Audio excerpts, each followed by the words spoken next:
आइए आज के वचन में चले। आज का वचन मत्ती की किताब 7वां अध्याय के 24वें वचन से हम पढ़ेंगे। क्या लिखा? इसलिए जो कोई मेरी ये बातें सुनकर उन्हें मानता है वह उस बुद्धिमान मनुष्य के समान ठहरेगा जिसने अपना घर चट्टान पर बनाया है, और में बरसा और बाढ़ें आई और आंधियां चली और उस घर से टकराई, फिर भी वह नहीं गिरा क्योंकि उसकी नींव चट्टान पर डाली गई थी। परंतु जो कोई मेरी ये बातें सुनता है और उन पर नहीं चलता वह उस निर्बुद्धि मनुष्य के समान ठहरेगा जिसने अपना घर बालू पर बनाया, और में बरसा और बाढ़ें आई और आंधियां चली और उस घर से टकराई और वह गिरकर सत्यानाश हो गया। जब यीशु ने ये बातें कह चुका तो ऐसा हुआ कि बड़ी भीड़ उसके उपदेश से चकित हुई। अब यहां पर दो लोगों के बारे में बात की जा रही, क्योंकि आज ये वचन इतना इंपॉर्टेंट इसीलिए है क्योंकि खुदा ने मुझे चिताया कि आज मैक्सिमम विश्वासी लोग ना खोखलेपन के अंदर बढ़ रहे हैं। सिर्फ प्रभु के अंदर बड़े हो रहे हैं, बढ़ नहीं रहे। दोनों में फर्क, बड़े होना और बढ़ने में, दोनों चीजों में फर्क है। बढ़ना एक मैच्योर होना और बड़ा होना सिर्फ आपकी एज का बड़े होते जाना, समझना। क्योंकि एज को कोई रोक नहीं सकता। जब तक आप जीवित है, गेट खोल दो बाहर, कोई नहीं। जब तक आप जिंदा हैं तब तक आपकी एज को कोई रोक नहीं सकता। राइट? कोई रोक सकता है क्या? पिछले साल हम 30 साल के थे तो इस साल 31 साल के हो गए, अगले साल 32 के हो जाएंगे। राइट? तो एज को बढ़ने से कोई रोक नहीं सकता। इसी तरीके से जब हम मसीह में होते हैं तो हम बढ़ते तो जाएंगे, सॉरी बड़े तो होते जाएंगे, बट क्या वाक्य में ही हम बढ़ रहे हैं प्रभु के साथ? और बढ़ रहे हैं तो क्या चट्टान के ऊपर बढ़ रहे हैं या फिर खोखलेपने में बढ़ते जा रहे हैं, सिर्फ बड़े हो रहे हैं? बाइबल में लिखा पौलुस ने एक जगह पर, मैं आज तक तुम्हें दूध ही पिलाता रहा क्योंकि आज तक तुम अन्न खाने के लायक नहीं। लिखा ना बाइबल? कहीं ना कहीं एक्शन में ऐसी प्रक्रिया है जो आज भी दिखाते हैं कि इनको आदि शिक्षा, जो वचन की पुरानी शिक्षा थी, बेसिक टीचिंग, एक दूसरे को क्षमा करो, अपने पड़ोसी से अपने समान प्यार करो, वो फिर से सिखाई जाए। अभी बेसिक टीचिंग में उलझे हैं। वरदानों की तो बात बहुत दूर की, बेसिक टीचिंग में हम फंसे रह जाते। वो है खोखलेपन में बढ़ना। सिर्फ बड़े हो रहे हैं, बढ़ नहीं रहे, बड़े हो रहे। एक कई बार 25 साल का व्यक्ति होता है, उसको कहते हैं ना तू अभी समझदार नहीं हुआ है। कई बार आप देखोगे 20 साल का लड़का भी बहुत मेच्योर नजर आएगा आपको, और कई 30 साल का भी आपको इमेच्योर नजर आएगा।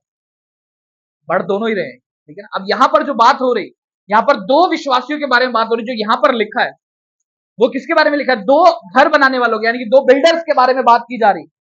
जब आप इंग्लिश में पढ़ते हैं वहां पे लिखा फुलिश एंड वाइस बिल्डर। दो घर बनाने वाले बिल्डर्स हैं, एक समझदार और दूसरा मूर्ख। और यहां पे जो दो बिल्डर हैं वो दो विश्वासियों के बारे में बात की जा रही। अब देखते हैं क्या लिखा। इसीलिए जो कोई मेरी ये बातें सुनकर उसे मानता है वह उस बुद्धिमान मनुष्य के समान ठहरा है जिसने अपना घर चट्टान पर बनाया है, और में बरसा और बाढ़ें आई और आंधियां चली और उस घर से टकराई, फिर भी वह घर नहीं गिरा क्योंकि वह उसकी जो नींव है वो चट्टान पर डाली गई। अब जब आप दोनों ही सूरतों में देखते हो आपको एक चीज कॉमन दिखेगी, वो है में बरसना, बाढ़ें आना, ठीक है, और घर से टकराना। चैलेंजेस दोनों ही सूरतों में आ रहे हैं, चाहे वो फिर वाइस के केस में हो, चाहे फिर वो फुलिश के केस में, यानी कि मूर्ख के या समझदार के। दोनों ही केसेस में क्या होता है, और ये दोनों ही विश्वासी है, मैं आपको बता रहा हूं। ये दोनों ही बताया जा रहा है कि किस तरीके के विश्वासी हैं, होते हैं, और हमें किस तरीके का बनना है। आज दो तरीके के विश्वासी देखोगे, एक समझदार और एक मूर्ख। एक जो बढ़ रहा है और एक जो बड़ा हो रहा है। समझ में आ रहा है? एक की एज बढ़ रही है और एक की एज बढ़ने के साथ साथ मेच्योरिटी भी बढ़ रही है, समझदारी भी बढ़ रही है प्रभु के अंदर, वो बड़ा हो रहा है। इसीलिए हमें अपने आप को जांचना है कि क्या मैं सिर्फ बढ़ रहा हूं या बढ़ने के साथ साथ बड़ा भी हो रहा हूं प्रभु, क्योंकि मैं से ज्यादा, मुझसे बेहतर मुझे कोई नहीं जानता। ठीक है कि अगर मैं किसी ऐसे हिडन पाप के अंदर हूं तो वो या तो सिर्फ मैं जानता हूं या परमेश्वर जानता है, किसी और तीसरे को नहीं पता हो। इसीलिए मुझे खुद को जांचना बहुत जरूरी है कि क्या मैं प्रभु के अंदर खोखली रीति से तो नहीं बड़ा हो रहा, कि मैं सिर्फ प्रभु में हूं, संडे चर्च आता हूं ना, लेकिन जब मैं बाहर जाता हूं तो मेरा जीवन बिल्कुल अविश्वासियों की तरह है। वही गालियां मेरे जीवन में, वही नशे मेरे जीवन में, वही व्यभिचार मेरे जीवन के अंदर घुसा हुआ, या सिर्फ एक दिखावे के लिए मैं मसीह में चल रहा हूं। और यूहन्ना ने एक बात कही थी दिखावे वाले लोगों के लिए, कि हे सांप के बच्चे, तुम्हें किसने चिता दिया कि तुम आने वाले क्रोध से भागो? क्योंकि जब तक अगर हम दो मुंह होकर के चल रहे, हम तौबा नहीं करते खुदा के सामने और एक मुंह होकर के चलना नहीं शुरू करते, तो कोई हमें खुदा के क्रोध से बचा नहीं सकता आने वाले। मैं आपको सच बताऊं, यही बात यूहन्ना ने फरीसियों को कही कि तुम्हें किसने चिता दिया कि तुम आने वाले क्रोध से भागो? दो मुंह वाले वो नहीं है जो संघर्ष कर रहे हैं पाप से निकलने के लिए, मेहनत कर रहे हैं, स्ट्रगल कर रहे हैं। दो मुंह वाले वो है जो चर्च भी आ रहे हैं और बाहर पाप को भी इंजॉय कर रहे हैं, बिना खटके, बिना किसी गलत, मतलब मन में होता है ना कि मुझे पछतावा है इस बात का कि मेरे से गलती हुई, बिना किसी पछतावे के पाप को एंजॉय कर रहे हैं। इसीलिए आज मौका है कि मैं संभल जाऊं अपने आप और मैं अपने घर को कहां बनाना शुरू करूं? चट्टान पे। वो घर कौन सा है? वो विश्वास वाला घर। क्यों बोला जा रहा है ये बात? मैं आज इस वचन को, क्योंकि पहले भी हो चुका है कई बार ये वचन, आज मैं दोबारा इस वचन को क्यों कलीसिया में रख रहा हूं किसी दूसरे एंगल से? क्योंकि खुदा ने मुझे चिताया इस बात के लिए, क्योंकि अंत का समय अब क्या है, बहुत नजदीक है। अभी जो आप समय देखा ना, आपने वॉर की बात सुनी, खुदा का धन्यवाद, हमने फास्टिंग रखी, प्रार्थना करी, सभी मसीह लोगों ने, खुदा की दया अपने लोगों के ऊपर आई और वो वॉर को परमेश्वर ने रुकवाया। प्रार्थनाओं की वजह से वो क्या किया? हृदय बदला, चाहे किसी भी तरीके से।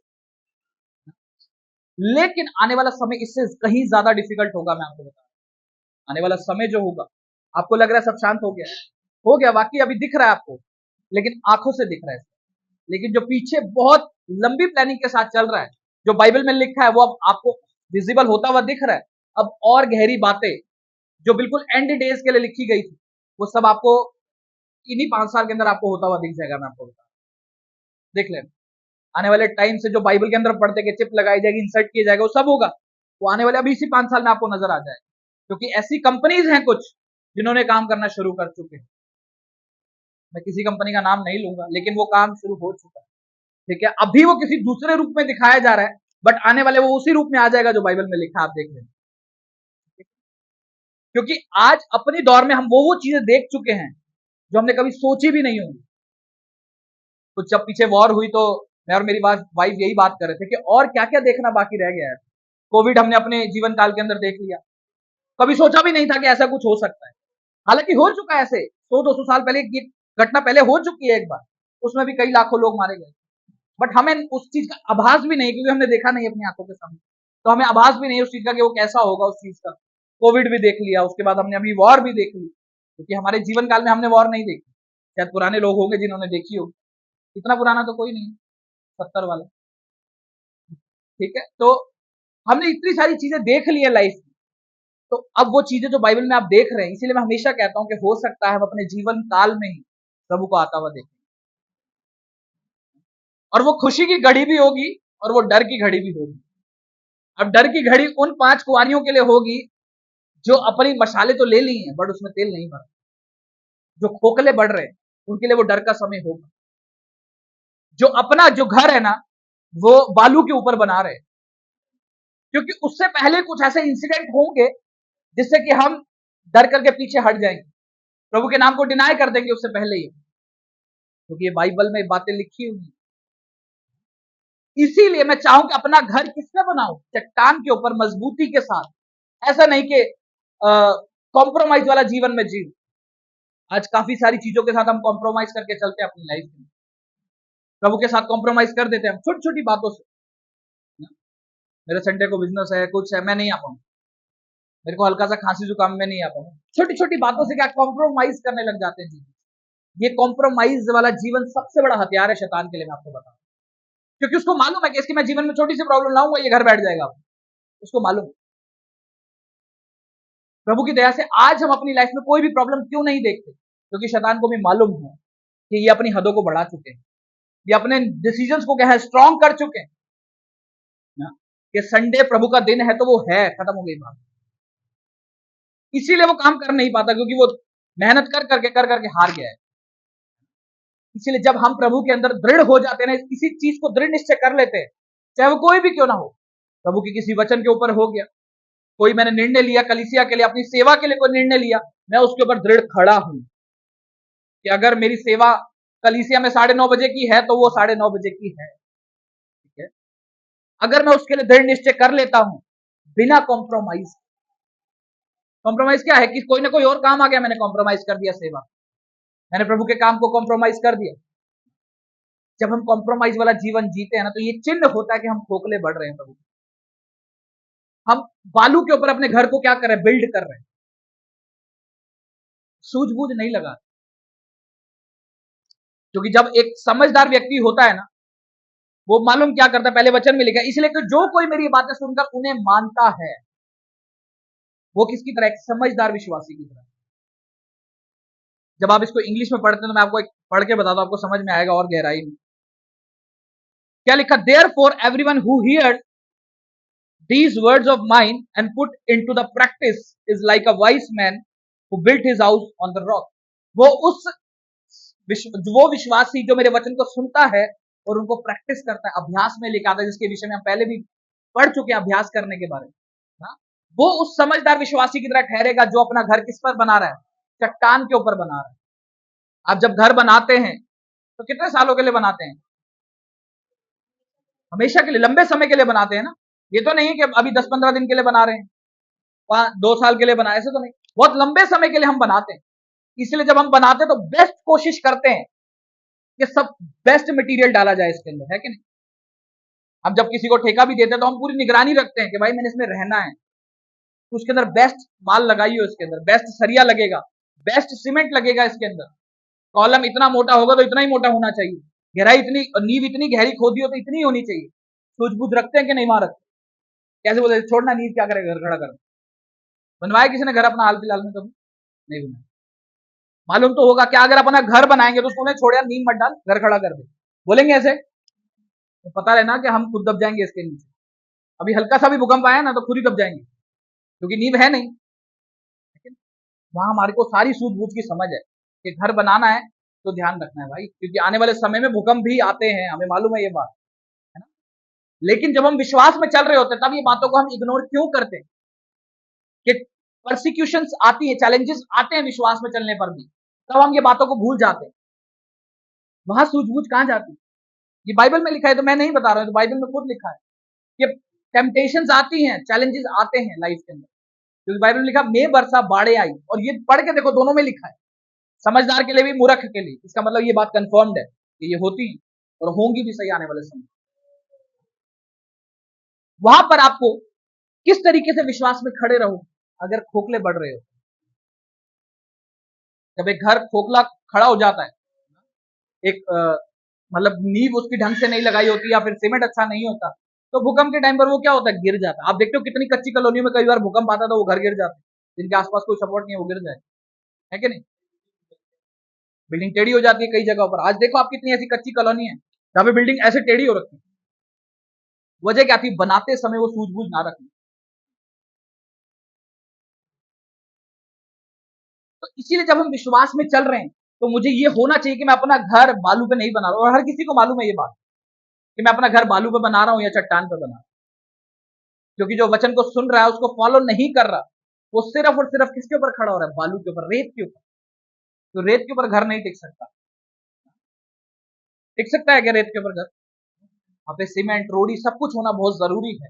वो चट्टान की नहीं, आपको प्लेटफॉर्म चाहिए जहां पर आप खड़े रह सको, आपका घर जो है वो खड़ा रह सके। उसी तरीके से एक विश्वासी भी है, आपका प्लेटफॉर्म स्ट्रांग कब होगा एक चट्टान की नहीं, जब आप उसके अंदर वचन को डालोगे, अपने हृदय के अंदर वचन को डालोगे और उसके अंदर चलना शुरू करोगे। आपको, जो लोग नहीं चल रहे उनको बहुत टफ लगेगा, मैं आपको बता रहा हूं। जो लोग प्रार्थना नहीं कर रहे उनको बहुत टफ लगेगा, प्रार्थना कैसे करें। बहुत समय हो गया कि हम प्रार्थना छोड़े हो, लेकिन हम कलीसिया आ रहे हैं। प्रभु का अनुग्रह हम पर बहुत है, मैं आपको बता रहा हूं। जब आप खुदा के पास जाएंगे, बैठेंगे, सिर्फ आराधना को सुनो और खुदा से बात करोगे, खुदा मुझे रीस्टोर कर, मुझे फिर से खड़ा कर, मुझे एक चट्टान के नहीं चलना है। क्योंकि जब आप प्रभु में आ रहे हैं, हमने पढ़ा कि प्रभु में की गई मेहनत कभी व्यर्थ नहीं जाती। बट क्या मैं मेहनत कर रहा हूं, क्या मैं मेहनत कर रहा हूं, तो व्यर्थ तब नहीं जाएगी जब मैं मेहनत कर रहा हूं प्रभु के। मैं पाप से दूर रहने का अभ्यास कर रहा हूं। पाप मुझे पुकारने तो आता है, मेरे दोस्त मुझे पुकारने तो आते हैं, छोड़ संडे चर्च मत जा। मैं अभ्यास कर रहा हूं कि मुझे नहीं जाना है तो नहीं करना है तो नहीं करना। अगर मैं अभ्यास कर रहा हूं उस चीज के ऊपर, तो मैं सचमुच एक चट्टान के नहीं बढ़ूंगा। अदरवाइज आप देखोगे कि कितने ऐसे लोग हैं जो थोड़ी सी प्रॉब्लम आती है और बैकस्लाइड हो जाते हैं। क्या ये प्रभु की योजना है कि वो बैकस्लाइड हो? और वरन प्रभु को दुख होता है कि लोग बैकस्लाइड क्यों हुए। ये उस दुख का एग्जाम्पल आपको क्रूस पर दिख जाएगा, जब यीशु मसीह ने कहा कि परमेश्वर इन्हें नहीं, ये नहीं जानते कि लोग क्या कर रहे हैं, इनको क्षमा कर देना। इसलिए खुदा नहीं चाहता कि कोई भी व्यक्ति बैकस्लाइड हो। इसीलिए हमें इस बात के ऊपर पूरा दृढ़ रहना कि जो मैं वचन को सुनूं उसको मैं फॉलो करूं, अपने जीवन में उतारने का प्रयास करूं, खोखला बड़ा ना हो परमेश्वर के अंदर, रेत के ऊपर अपना घर ना बनाऊं। क्योंकि जब हम यूसुफ का एग्जाम्पल देखते हैं, तो यूसुफ जब बड़ा हुआ पूरा, तो वो परमेश्वर के डर भय में बड़ा हुआ। जब देखते हैं उसके भाई जो थे वो परमेश्वर को मानने वाले नहीं थे, हे परमेश्वर नहीं, बट जब आप उनका चाल चलन देखोगे तो आपको मालूम चल जाएगा किस तरीके से उनका व्यक्ति का जीवन था। लेकिन जब यूसुफ उनसे अलग था, वहां पर कितनी टेम्पटेशन यूसुफ ने सही है। आप देखो, छोटे होते से लेकर जब तक वो प्रधानमंत्री नहीं बनाया गया, तब तक उसने कितनी चैलेंजेस का सामना किया यूसुफ। कभी अपने भाइयों के द्वारा प्रताड़ित किया गया, खड्डे में डाल दिया गया, बेचने की कोशिश की गई, सब कुछ मार देने की कोशिश की गई, और अपने भाइयों की तरफ से तो मार ही दिया गया था। उनको तो लगा कि चल हो गया खत्म,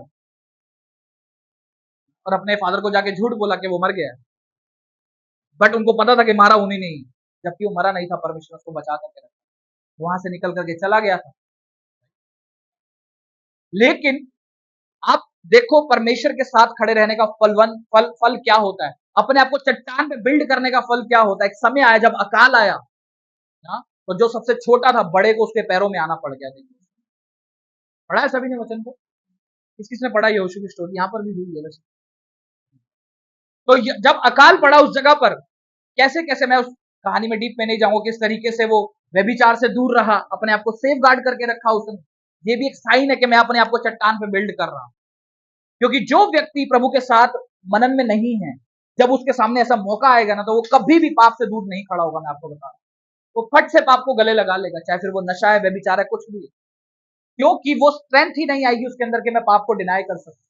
वो स्पिरिट अंदर से स्ट्रेंथ देगा ही नहीं, क्योंकि उसको खाना नहीं खिलाया, उसको उसका पेट नहीं भरा स्पिरिट का। इसलिए वो स्ट्रेंथ कहां से लोगे कि मैं पाप को डिनाई कर सकूं।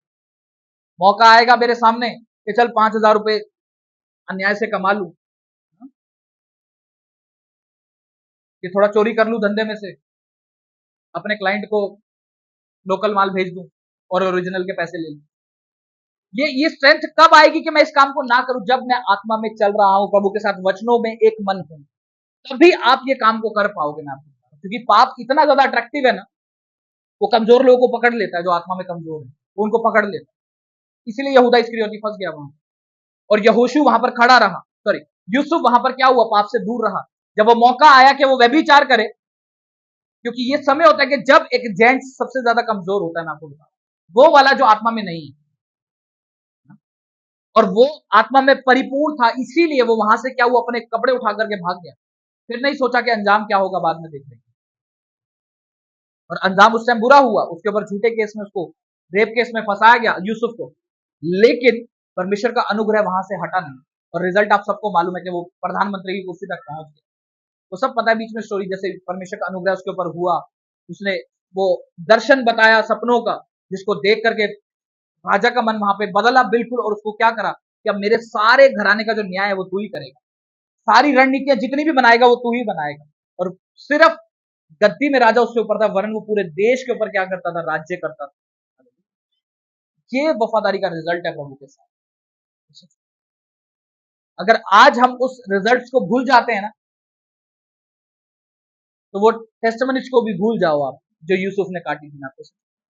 वो टेस्टिमनी जो जो इतने ऊंचे ओहदे पर उसको बिठाया गया था, उसको भी आप फिर भूल जाओ, क्योंकि वो कुछ स्पेसिफिक टेस्टिमनी है जो बोने वालों के लिए, जो खुदा में अपने आप को रोप देते हैं, बोते हैं कलीसिया के अंदर, सेवा के लिए बोते हैं। कुछ अलग से टेस्टिमनीज उनकी लाइफ में रखी गई है। आपको बता, मैं हमेशा आपको बताता हूँ कि सेवा वालों के लिए टेस्टिमनीज अलग है, क्योंकि जब बाइबल में लिखा कि जो सेवा वाले लोग हैं वो दुगने आदर के योग्य हैं, जो प्रचारक है, जो पास्टर्स लोग हैं, वो दुगने आदर के योग्य हैं, तो वो प्रभु की ओर से भी दुगने आदर के योग्य है, सिर्फ लोगों से नहीं। क्योंकि ये योजना भी प्रभु ने उनकी लाइफ में रखी है। इसीलिए मुझे ये बात को संयम रखना है कि जब मैं प्रभु में बढ़ूं तो मैं एक चट्टान के ऊपर बढ़ूं, सिर्फ खोखलेपन में नहीं। सिर्फ इसलिए नहीं कि मुझे मेरी टेस्टिमनी चाहिए, इसलिए नहीं कि मेरी लाइफ में कोई प्रॉब्लम आ रही। आप देखना सबसे पहले वो लोग गायब हों जो टेस्टिमनीज के लिए प्रभु में आए। वो गलत नहीं है कि टेस्टिमनीज के लिए आप प्रभु में आए हैं, वो गलत है कि आज तक आप 4-5 साल हो गए, आज तक सिर्फ आप टेस्टिमनीज के लिए ही रुके हैं, वो गलत। क्योंकि जब आपने जान लिया है कि मैं उस परमेश्वर को मानता हूं जिसने स्वर्ग और पृथ्वी को बनाया है और मेरा न्याय भी उसी ने करना है, फिर भी मैं आज सिर्फ टेस्टिमनीज का वेट कर, तो इसका मतलब आज तक भी मैं चट्टान के ऊपर नहीं पड़ रहा हूं। यूसुफ की लाइफ में आपने देखा वो किस तरीके से चट्टान पे बिल्ड हुआ था। इसीलिए जब वो टेम्पटेशन आई ना सामने, अगर इस वचन के अनुसार बोलूं तो बारिश आई और उधर से उसके घर से टकराई। अब घर से टकराई का मतलब क्या था? क्या वो लड़की जो थी उसको डिस्ट्रैक्ट करने लगी कि मेरे साथ व्यभिचार कर? बट अब वचन में देखो क्या लिखा है, और मैं बरसा और बाढ़े आई और आंधियां चली और उस घर से टकराई, फिर भी वह नहीं गिरा। समझ रहा है? अब यूसुफ से रिलेट करो इस बात को। उसके पास वो टेम्पटेशन आई, वो लड़की उसको टेम्प्ट करने आई ना, फिर भी वह नहीं गिरा क्योंकि उसकी नींव चट्टान पर डाली। अब जो यूसुफ के लाइफस्टाइल को जानता है बचपन से लेकर प्रधानमंत्री तक बनने का, तो वो पहचान जाएगा कि ये किस विषय लिखा हुआ है, वो चट्टान पे किस किस तरीके से खड़ा रहा, क्योंकि वो परमेश्वर के डर और भय में चलने वाला व्यक्ति चाहता तो वो व्यभिचार कर सकता था, किसी को नहीं मालूम चलता, एक्स्ट्रा रिलेशन बना सकता था उस लेडी के साथ, और वो कुंवारा था। ऐसा नहीं वो मैरिड था। आज आप देखो मैरिड मैरिड होता है ना, जब वो कहता है मेरे को अब होलीनेस में चलना है, बिफोर मैरिज, वो सारे आज आप ऐसे काम देखोगे जो अनहोली हैं, अपवित्र काम आज देखोगे यूथ की लाइफ में, और वो इसको फेम मानते हैं। बहुत बहुत अच्छा है कि मेरी 4-4 गर्लफ्रेंड है, मेरे 4-4 बॉयफ्रेंड है, ये इस बात को फेम माना जाता है आज की डेट में। और ये इस कदर बढ़ रहा है कि ये आज एक कहते ना, हाँ मेरे पास भी एक तरीके से, वो एक तरीके से घमंड वाली बात। तो पाप इस कदर बढ़ रहा है कि लोग आज पाप को क्या कर रहे हैं, फेम मान रहे हैं। कई जगह आप देखोगे कि लड़के लड़के की शादी को लीगल कर दिया गया है कई जगहों। तो देखो पाप किस तरीके से बढ़ रहा है, लोगों को इस्तेमाल कर रहे हैं शैतान, जबकि परमेश्वर की नजर में गलत है बिल्कुल। आज पाप क्या है, औदा बन गया। जैसे ब्रदर ने कहा कि मोबाइल को आप किस तरीके से यूज करते हो वो आपके ऊपर है। परमेश्वर ने टेक्नोलॉजी को बनाया है, कोई एक क्रिश्चियन कंट्री है, क्रिश्चियन व्यक्ति जिसने इसको बनाया, लेकिन आप किस तरीके से उसको यूज कर रहे हैं? क्या व्यभिचार को देखने के लिए? आज आज सुबह मैं एक वचन को सुन रहा था, उसमें कहा कि बाय फोर्स जो आपकी कॉलिंग से आपको भटकाता है ना, चाहे वो आपका दोस्त भी क्यों ना हो, अब उसको हटा दो अपने जीवन से। अब उसको अपने जीवन से, मैं सुबह ही वचन सुन रहा था जब मैं उठा, तो बाय फोर्स जो आपको आपकी कॉलिंग से भटकाता है, आपके विश्वास से आपको भटकाता है, उसको हटा दो अपने जीवन से, खत्म कर दो पूरे तरीके से। चाहे फिर वो कोई एप्लीकेशन है, कोई आपका दोस्त है, कोई आपका काम है, अब उसको हटा दो ना। क्योंकि वो दोस्त ही आपको क्या करेगा, वो काम ही आपको क्या करेगा, खा जाएगा एक दिन। वही आपको क्या करेगा, प्रभु से दूर कर देगा। इसीलिए जब चीज अपने आप को बिल्ड करना है ना चट्टान के ऊपर, तो कुछ ऐसे कड़े नियम अपनी लाइफ में बनाने पड़ेंगे हमें, सख्त नियम। ये है मेरी लाइफ और इसी के अंदर है, इसके बाहर नहीं। कई बार होता है हमारे दोस्त ऐसे होते हैं, हमें डिस्ट्रैक्ट करते हैं बहुत ज्यादा भटकाते हैं अपनी लाइफ के अंदर। उनके साथ बैठोगे तो आपका आत्मा ऐसे करप्ट हो जाएगा, क्योंकि वहां दिन भर गालियां चल रही हैं, दिन भर गालियां चल रही हैं, दिन भर ठट्टे मजाक हो रहे हैं। एक वचन में मैंने सुना था, एक परमेश्वर के दास से उन्होंने बोला था, मैं नाम बोल रहा हूं उनका, तो उन्होंने कहा था कि अगर आप चाहते हैं कि मसा जो अनॉइंटिंग लेना, जो प्रभु आपको 10-15 साल में देने वाला है, आप उसको जल्दी चाहते हैं, तो गंदे मजाक से हट जाए। एक परमेश्वर की दासी है कैथरीन कुलमन करके, अब वो यहाँ नहीं है, प्रभु में सो गई है, ठीक है। उनकी लाइफ के बारे में जब मैं पढ़ रहा था, तो एक बार वो अपनी गाड़ी में अपने बॉयफ्रेंड के साथ जा रही थी, जब वो प्रभु में थी पर नहीं थी, ठीक है। वो अपने बॉयफ्रेंड के साथ गाड़ी में जा रही थी, उसी समय पवित्र आत्मा ने बोला कि ये रिश्ता गलत है, ये प्रभु की ओर से नहीं, इसको छोड़ दे। तुरंत वहीं गाड़ी रुकवाई उन्होंने और उसको बोला कि नहीं, हम इस रिश्ते को आज के बाद कंटिन्यू नहीं करेंगे, क्योंकि परमेश्वर इस बात को नहीं चाहता। किसी की नहीं सुनी, लोगों ने कहा कि तू कौन सी बातें कर रही है, क्योंकि वो शायद यूएसए की नागरिक थी उस समय, तो वहां पर ये सब चीजें तो बहुत ओपन है, इंडिया से कहीं ज्यादा। तो उन्होंने उसी टाइम मना किया कि ये रिश्ता हम और आगे कंटिन्यू नहीं करेंगे, तो ये परमेश्वर नहीं चाहता। जब आप उस लेडी की, उस परमेश्वर की दासी के लाइफ देखोगे आगे, क्या ड्रास्टिक काम किए हैं उन्होंने अपने जीवन में, कितनी रूहें बचाई हैं, कितने मिरेकल्स उनकी लाइफ से हुए हैं। क्योंकि कुछ कड़े डिसीजन हमें लेने पड़ते हैं जब हमें वो ग्लोरी देखनी है ना परमेश्वर की, वो महिमा देखना चाहते हैं, तो अपने आप को तोड़ना ही पड़ेगा। मैं आपको बता रहा हूं, क्या उसे दुख नहीं हुआ होगा? बट हुआ होगा। लेकिन नजर कहां थी? परमेश्वर के ऊपर, उस वरदानों के ऊपर जो आने वाले समय में परमेश्वर देने वाला था, उस सेवा के ऊपर जो परमेश्वर लेने वाला था उनसे आने वाले समय में। और आप सुन के शौक हो जाओगे, जो पास्टर बेनी हीन है, वो भी उन्हीं की टीचिंग को फॉलो करते हैं, वो भी उन्हीं की टीचिंग से बढ़े हैं आगे। सोचो, बेनी हिन जिन्होंने इतने बड़े बड़े काम कर रहे हैं परमेश्वर के, आज आप देखते हैं, सुना उनके बारे में आपने, वो तक उनकी टीचिंग को फॉलो कर रहे हैं। तो इसीलिए जब उनकी लाइफ को मैंने देखा, तो मैंने ये बात को लर्निंग की तरह लिया कि जब हमें एक बड़े लेवल पे खुदा के साथ पहुंचना है, तो कड़े डिसीजन लिए बिना कभी नहीं पहुंचा जा सकता। ना अपने आप को पीछे छोड़े बिना कभी नहीं हो सकता। इसलिए लिखा है कि अपने आप को जीवता हो बलिदान करके चढ़ा, वो यही है। कुछ बार ऐसी चीजें मैं हमेशा आपको लाइफ में, सबको मैंने, जिससे मैंने पर्सनली बात करी है, मैंने सबको बात हमेशा एक बात सिखाई कि आपकी लाइफ में एक समय जरूर आएगा जब आपको कड़वा घुट पीना पड़ेगा खुदा के अंदर। हमेशा, हमेशा कोई खुदा आपको ऐसी कीमती चीज आपसे, जो आपकी सबसे ज्यादा अटैच्ड होगी आपके साथ, वो छोड़ने के लिए कहेगा, जो आपको रोक रही होगी खुदा में बढ़ने से। कोई ऐसी एक्टिविटी, कोई ऐसा गुनाह खुदा आपको छोड़ने के लिए कहेगा जो आपको रोक रहा होगा।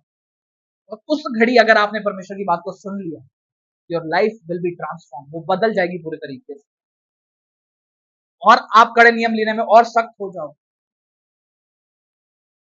आज क्यों मैं कड़े नियम लेने आसानी से ले सकता हूं अपनी लाइफ में?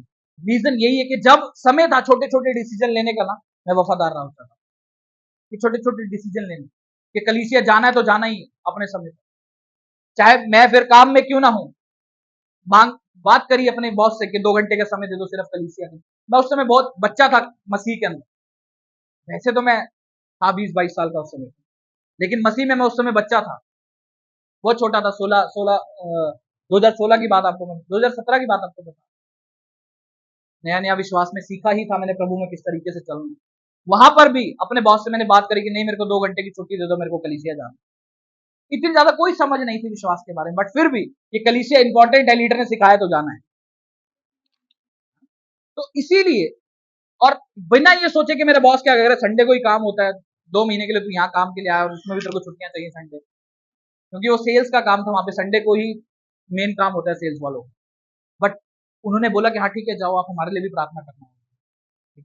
आज हम स्टेप नहीं ले पाते खुदा के लिए किसी भी कंडीशन में। मेरे दोस्त बुरा ना मान जाए, तुम्हारे साथ तो आता ही नहीं। आज मेरे दोस्त हैं वरन नहीं है, मतलब हो के भी नहीं, सिर्फ नंबर्स हैं फोन में, ठीक है। तो इसीलिए कि जब हमें स्टेप लेने की बारी आए खुदा के लिए, तो पीछे नहीं हटना है कभी भी। और कुछ स्टेप ऐसे जो खुदा आपको गाइड करता है, बार बार कन्विक्ट करता है अंदर से पवित्र आत्मा के, ये काम कर कर, बस बहुत बात उसको क्या करता है, इग्नोर कर देता है। कितने लोग ऐसे पवित्र आत्मा बात करता है किसी काम को लेकर, किसी चीज को लेकर के, एक सबसे करता होगा, मैं आपको बता रहा हूँ। आधे लोग हाथ खड़ा नहीं कर रहे, लेकिन करता है वो। ऐसा हो ही नहीं सकता, क्योंकि परमेश्वर आपसे इतना प्यार करता है ना, पवित्र आत्मा आपको सही काम के लिए गाइड करता है। अगर आप प्रभु में हैं तो आपको वो गाइड करेगा, मैं आपको बता रहा हूँ। अंदर से कन्विक्ट करेगा, नहीं नहीं ये काम मत कर, ये गलत है। अब आप सुन, उसको अप्लाई किस रीति से कर रहे हैं, वही आपकी चट्टान को और स्ट्रांग करेगा, मैं आपको बता रहा हूँ। हालेलुया। और वही दिखाएगा भी कि आप प्रभु से प्रेम करते हैं या नहीं। क्योंकि जब आप, मैंने कैथरीन कुलमन के बारे में आपको बताया, और सिर्फ ये एक निर्णय बताया, और भी ऐसे कई सख्त निर्णय उन्होंने अपनी लाइफ में लिए जिसके कारण वो काम बड़े बड़े कर पाई परमेश्वर। एक उनका सरमन आप यूट्यूब पे देखना, कि वो इंग्लिश में है खैर, अनॉइंटिंग के लिए कि आपको कीमत अदा करनी पड़ती है खुदा को, वो मसा के लिए कीमत अदा करनी पड़ती है। और वही कीमत जो अपनी लाइफ के बारे में उन्होंने बताया उसमें, कि किस तरीके से मैंने अपने आप को खुदा के लिए सौंप दिया, किस तरीके से मैंने अपने आप को संसारिक सारी चीजों से अलग कर दिया, क्योंकि पता था मेरी लाइफ में खुदा की कॉलिंग। और कॉलिंग को आप तब तक रिसीव नहीं कर पाते जब तक आप उस स्थान पर आ नहीं जाते। क्योंकि मैं आपको हमेशा कहता हूं एक बात, के परमेश्वर जिम्मेदारी जिम्मेदार हाथों में देता है हमेशा, याद रखना, ठीक है। अगर आपने अपने आप को जिम्मेदार हाथ बना लिए हैं, तो परमेश्वर भी जिम्मेदारी देने के लिए तैयार खड़ा है। हालेलुया। तो इसीलिए जब मैं प्रभु में बढ़ूं, तो मैं समझदारी के साथ बढ़ूं, ये नहीं कि सिर्फ बूढ़ा हो रहा हूं, मेरी एज बढ़ रही है प्रभु की, इसमें कोई अचीवमेंट नहीं मिलने वाला। प्रभु आज मुझे 30 साल हो गए, आज तू मुझे लेने आया। प्रभु कहेगा मैं तुम्हें नहीं जानता, बाइबल में लिखा है, मैं नहीं जानता। प्रभु मैंने बहुत सारी रूहें बचाई हैं, मैं नहीं जानता, क्या तू वफादारी के साथ मेरे साथ चला? वो कहेगा तब मैं जानता हूं तुझे। क्योंकि अगर यीशु मसीह आपके विषय में गवाही नहीं देगा तो पिता भी आपको पहचानने से इनकार कर देगा, क्योंकि वो हमारा वकील है। ठीक है, यीशु मसीह हमारे विषय में गवाही देगा, आप आपके लिए टिक वही लगाएगा कि अच्छा ठीक है, यू कैन कम, आप आ सकते हैं।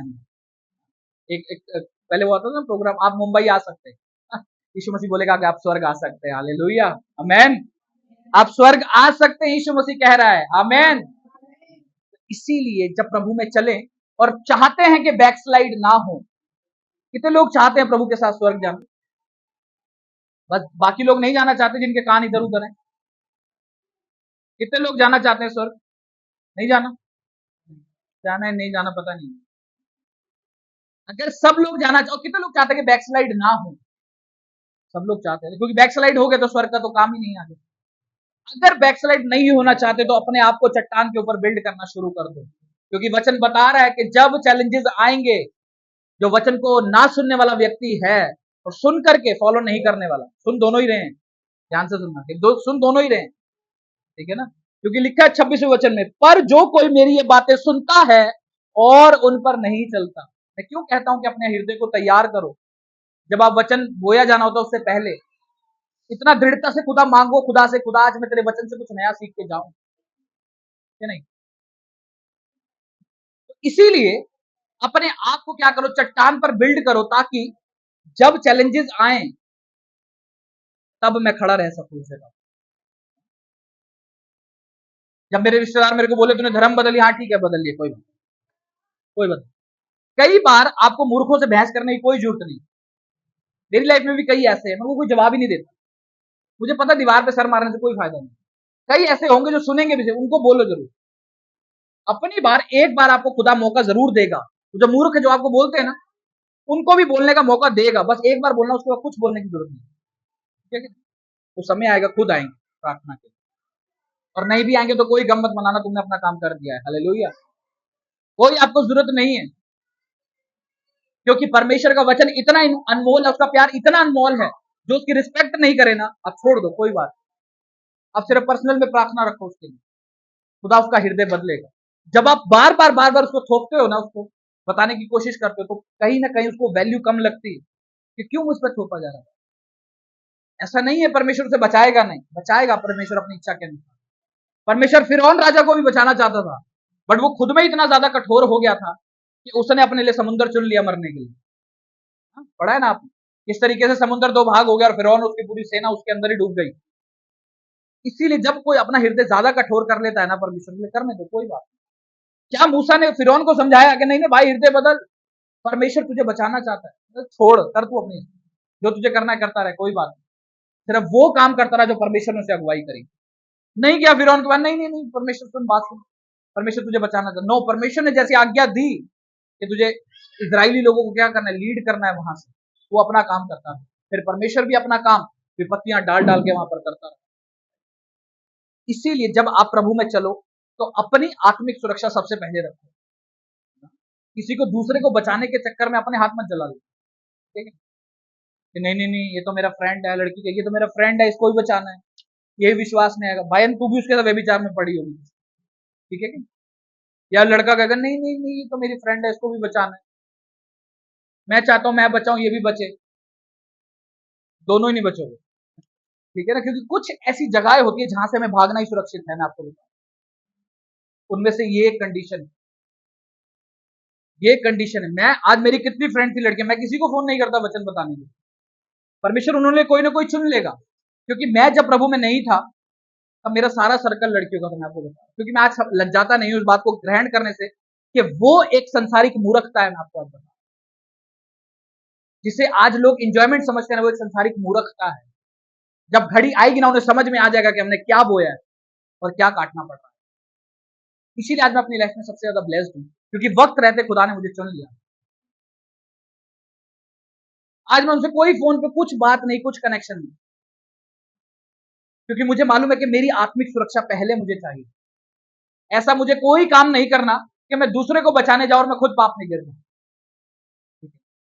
प्रभु अपने आप रास्ता चुन लेगा उनके लिए, या जब प्रभु अगुवाई करेगा तो वो भी काम हो जाएगा।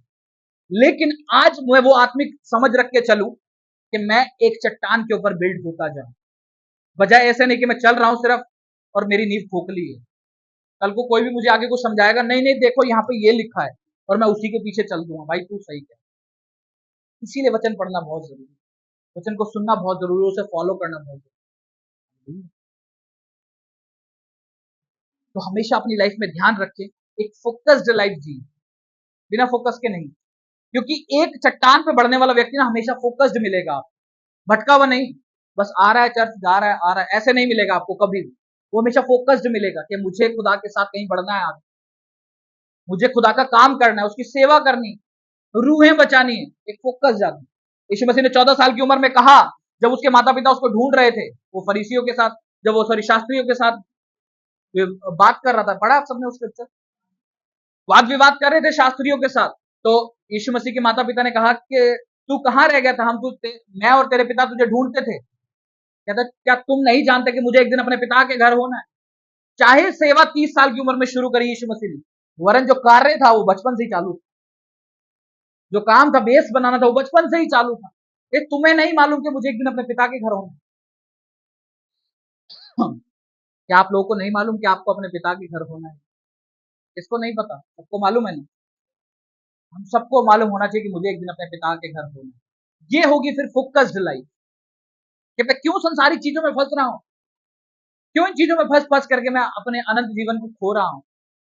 क्यों ना मैं माफी मांग के खुदा के साथ बढ़ना शुरू करूं, क्यों ना मैं अपने आप को चट्टान पे बिल्ड करना शुरू करूं। क्यों मैं फिर ऐसे, मुझे लगेगा कि यार मैंने चर्च में आके समय वेस्ट किया, जब मैं थोड़े टाइम बाद वो बहुत थक जाऊंगा ना प्रभु के अंदर। क्योंकि मैंने कितने ऐसे लोग देखे जिनकी राइट टाइम होते हुए नींव वचन के ऊपर नहीं डल रही थी, एक समय आया वो बैकस्लाइड हो, कुछ भी हल्का सा बस किसी ने कह दिया और वो बैकस्लाइड। कितने सारे ऐसे लोग, मैं अपने, जब मैं चर्च जाता मैं उस टाइम की बात आपको बता रहा हूं, मैं किसी का नाम नहीं लूंगा, वरन फर्क क्या रहा सिर्फ के नींव चट्टान पे ना डाला जाना, नींव एक दूसरे के ऊपर डाले जाना। हाँ ये हमारा विश्वासी भाई बहन है, आओ बैठो प्रार्थना करो सारे, बस अपने घर में एंजॉयमेंट करो, चर्च में बैठो और घर जाओ, ठीक है। पर्सनल जीवन खुदा के साथ ना हो। इसीलिए, और मालूम कितने साल बाद बैकस्लाइड हुए? 15 साल के बाद। 15 साल के बाद खुदा से बैकस्लाइड होना छोटी बात नहीं है, कि 15 साल तक क्या किया भाई। और रीजन बताऊंगा, पता क्या, कि हमारे लीडर ने हमसे अच्छे से बात नहीं की, हमारे पास्टर ने हमें कुछ डांट दी, ये रीजन रहा, इसीलिए प्रभु को भी छोड़ दिया। तो 15 साल तक क्या किया, 10 साल तक क्या किया आपने, किस किस आत्मा के साथ आप बड़े हो? इसका मतलब वो था ही नहीं, 10 साल से तुम उसके साथ थे ही नहीं, वचन के साथ कभी। और थे तो फिर अगर आपने कलीसिया छोड़ दी तो प्रभु को कैसे छोड़ दिया? मैं चलो मानता हूं 1% को कलीसिया छोड़ दिया, कुछ भी किया, तो प्रभु को कैसे छोड़ दिया भाई? किस पर नींव डाली जा रही थी आज तक? रेत के ऊपर। घर किसके ऊपर बनाया जा रहा था तुम्हारा विश्वास कर? रेत के ऊपर से। इसलिए आज भी वक्त है, मैं आपको ऐसे लाइव एग्जांपल इसीलिए बता रहा हूं क्योंकि ये होते हैं, वचन आपको लाइव बता रहा हूं। अनुज भाई भी जानते हैं कुछ लोगों को उनमें से, ठीक है। तो इसीलिए मुझे आज वक्त रहते समझदार होना है कि यार मैं अपनी नींव चट्टान पे डालूं, क्योंकि मैं लाइव एग्जांपल देख चुका हूं ऑलरेडी कि ऐसा होता है। और वजह आपको मैंने बताई कितनी छोटी सी है, पास्टर ने कुछ बोल दिया, हमारे को डांट दिया। मेरा भी नेचर है, मैं कुछ लोगों को डांट देता हूं यहाँ, लेकिन क्योंकि मैं हमेशा कभी भी भिलाई को एक्सेप्ट नहीं करता किसी भी काम में। इसीलिए कई बार लोगों से मेरा वाद विवाद होता रहता है बाहर भी, क्योंकि मुझे चाहिए कि आप काम कर रहे हो तो परफेक्ट तरीके से करो। और स्पेशली जब खुदा का काम कर रहे हो ना, उसमें आपको इमेच्योर नहीं होना, लापरवाह नहीं होना उसके अंदर, ठीक है। इसीलिए कई लोग मुझसे डांट खाते हैं कई बार, ठीक है। तो लापरवाही नहीं होना है। मैं ऐसा नहीं, मैं आपको डांटता हूं तो मैं आप लोगों से प्रेम नहीं करता, मैं ये डांट भी ना प्रेम है, इसीलिए डांट, कि ताकि जब हम खुदा के साथ चले ना तो वफादारी के साथ चले। क्योंकि डांट, क्योंकि मैं अपनी बात बता रहा हूं, क्योंकि मैंने डांट खाई है लाइफ के अंदर, इसीलिए मैं आज परिपक्व के नहीं, लापरवाही नहीं, बिल्कुल नहीं हूं। इसीलिए कई बार मैं लोगों का विरोध भी सुनता हूं, क्या हर समय डांटते रहते, लेकिन जो आत्मा में समझदार है ना, वो चुप रहता है। वो समझ जाता है कि मेरे को डांट जो पड़ रही है ना, मेरे भले के लिए पड़ रही है। वो खुदा का काम परफेक्शन के साथ होना चाहिए। जब हम अपने घर में इतनी परफेक्शन रख सकते हैं ना, चद्दर बिल्कुल साफ होनी चाहिए, साफ सफाई एक दिन का नजर नहीं आया होता है ना, घर में कितने बढ़िया से झाड़ू लगाएंगे, तो हम खुदा के काम में क्यों लापरवाह हो जाते? गंदगी पड़ी है तो पड़े रहने दो, कोई बात।